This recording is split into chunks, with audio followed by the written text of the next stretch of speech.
I would say that the key to my success this week is not trying to be perfect.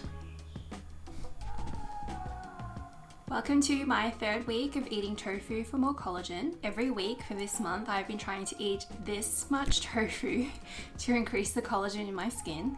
If you would like to know why it's this much tofu and how much collagen is up for grabs, then you can see episode 1 here. What I would really like to know is A, if I can enjoy myself, and B, if it's easy enough that I can just do this on a regular basis, like a few times a week, every week for the next how many years of my life. Alternatively, if this month goes really abysmally, then maybe it's a signal telling me that I should try other foods to prevent wrinkles.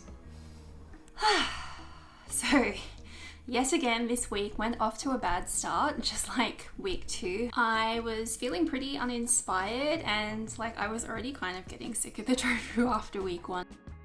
It's been a bit scary as well, feeling so bored and just, well, there's a bit of boredom and it's mostly just like I am just so over this. More blocks of tofu, more squares of tofu, more tofu to chew on. Ugh.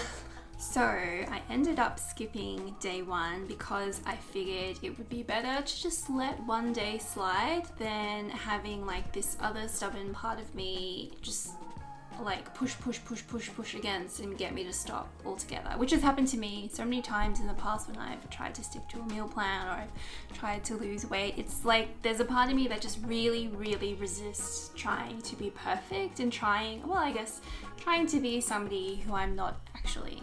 So that was far more important, to be authentic and really just to listen to myself.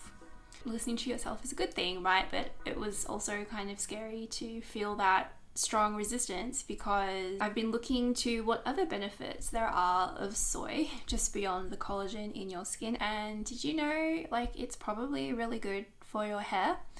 So I know I've got like a lot of thick hair, knock on wood, but I have noticed it kind of looks like it might be receding a bit. I'm not too sure because I've never really looked at the line of my scalp before because, as you can see, I've always been distracted by taking care of the rest of it.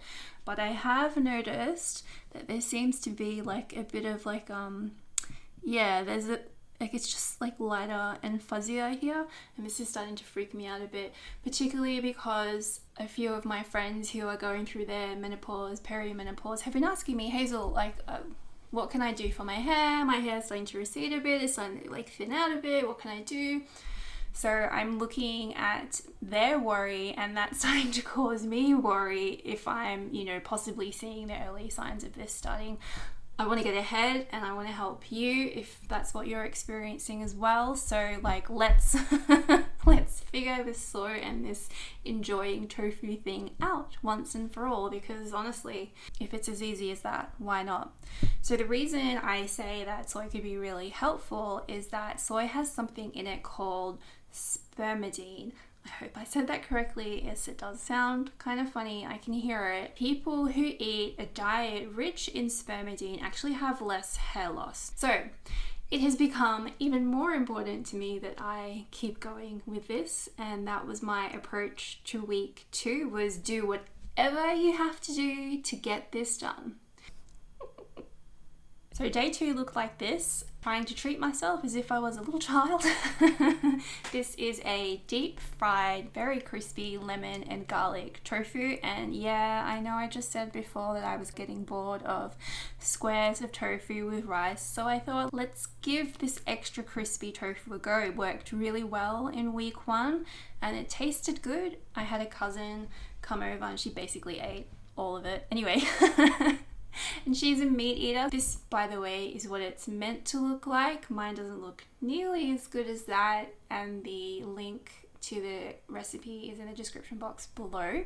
But again, at the end of the day, it was still squares of tofu with rice, and so I'm like, okay, you just gotta move on. So on day 3, I had more squares of tofu. But I had already bought 5 spice tofu and it was sitting in the fridge for a while, so I knew I had to use it The difference in texture here comes from the coconut rice. So hear me out. This didn't at all feel like squares of tofu and rice. I did a half recipe and we've got a cup of rice, a cup of carrots, like half a cup of capsicum, and then a third of a cup of peanuts, and then like half a tin of coconut cream. And then by the time you've mixed that all up, you've got this luxurious, creamy, soft from the rice, a bit crunchy from the peanuts, and then those 5 spice little chunks of tofu thrown in, and it's just like, it's like a fried rice crossed with a risotto, and it was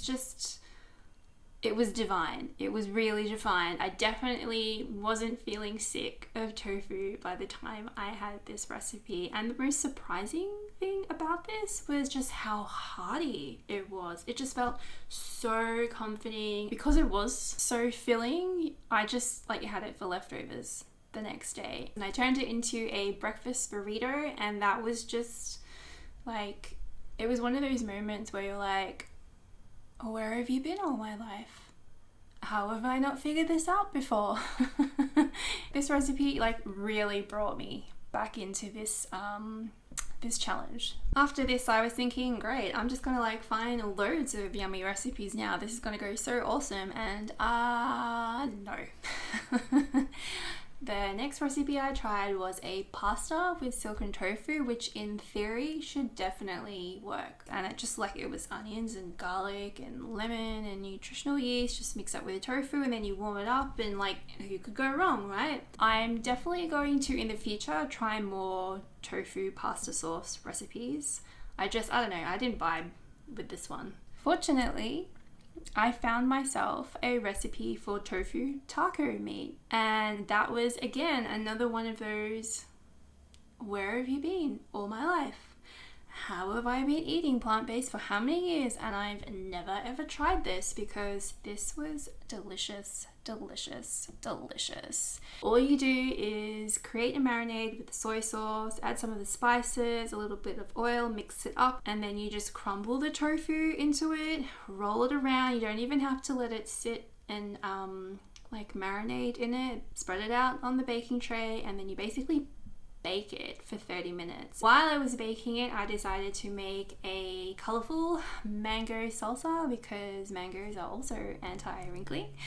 And by the time you've just kind of like potted about in the kitchen, chopping things up and mixing things up and preparing your plates, like the half hour's gone, the tofu taco meat is ready, and that's it. You've got your wrap, your spinach, and then the taco meat, and then the mango salsa, and you've got like this smoky richness from the taco meat, like to just contrast with the bright freshness and the sweetness of the mango and the lemon and the coriander. This was so good. I was surprised at how good this was. This concept of tofu taco meat is definitely going on my list of like easy things to do, because most of the ingredients are either in your fridge or your pantry and you're pretty much set up to go from the get-go.